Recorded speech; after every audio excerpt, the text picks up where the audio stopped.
Shalom à toi, bien-aimé du Seigneur. Dans notre dernière vidéo, nous avons vu cette vérité libératrice. Vous avez tout pleinement à lui, tout pleinement en Christ. Aujourd'hui, nous allons aller encore plus loin. Non seulement tu as tout, mais tu n'as plus rien à prouver, plus rien à craindre. Tu es à lui, en Christ, en Jésus-Christ, béni, accepté, équipé pour la vie et la piété. Dieu t'a déjà tout donné en Christ. La Bible nous dit en Éphésiens chapitre 1er verset 3, « Béni soit Dieu qui nous a bénis de toutes bénédictions spirituelles dans les lieux célestes en Christ. » Tu n'as pas à supplier Dieu de te bénir. Tu es déjà béni. Ce n'est pas une promesse future, c'est une réalité spirituelle présente. Tout ce dont tu as besoin commence dans ton esprit et régénéré. La Bible nous montre que Dieu qui n'a pas retenu son Fils, il ne te refusera rien d'autre. C'est ce que l'apôtre Paul nous dit dans Romains chapitre 8 verset 32. Lui qui n'a point épargné son propre Fils, comment ne nous donnera-t-il pas aussi toutes choses avec lui? Tu ne dois plus douter de la générosité de Dieu. Il t'a donné le ciel avec Jésus. Pourquoi te refuserait-il la provision, la sagesse, la guérison ou la paix? Tu as déjà tout pour vivre la vie selon Dieu.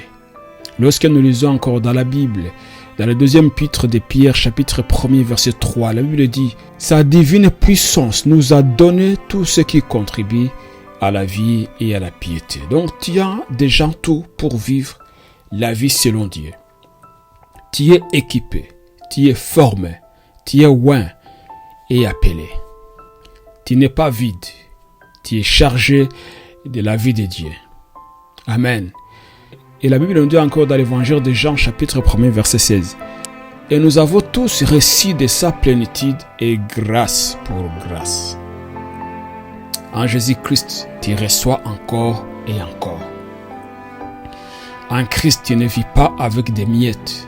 Tu vis dans un flux continu de grâce, chaque jour, chaque moment. Alors, mon ami, pourquoi te sentir inutile, impuissant ou abandonné? Ce sont des mensonges. La vérité, c'est que tu es héritier, héritière de Dieu. Tu n'es plus esclave, mais fils ou fille. Si tu es fils ou fille, tu es aussi héritier ou héritière par la grâce de Dieu. Amen. La Bible nous dit en Galates chapitre 4, verset 7, « Tu n'es plus esclave, mais fils.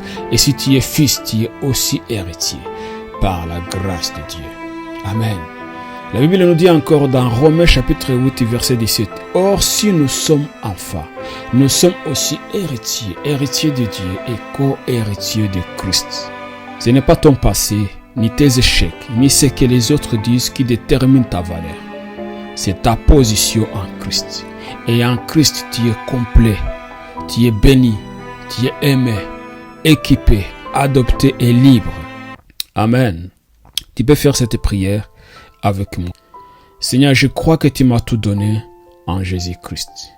Je rejette l'esprit d'orphelin, de peur, de manque. J'ai choisi aujourd'hui de marcher dans l'abondance spirituelle que tu m'as déjà offerte. Je suis ton enfant et je vis comme tel. Au nom de Jésus. Amen. Si ce message t'a édifié, laisse-moi un petit commentaire. Que Dieu te bénisse abondamment.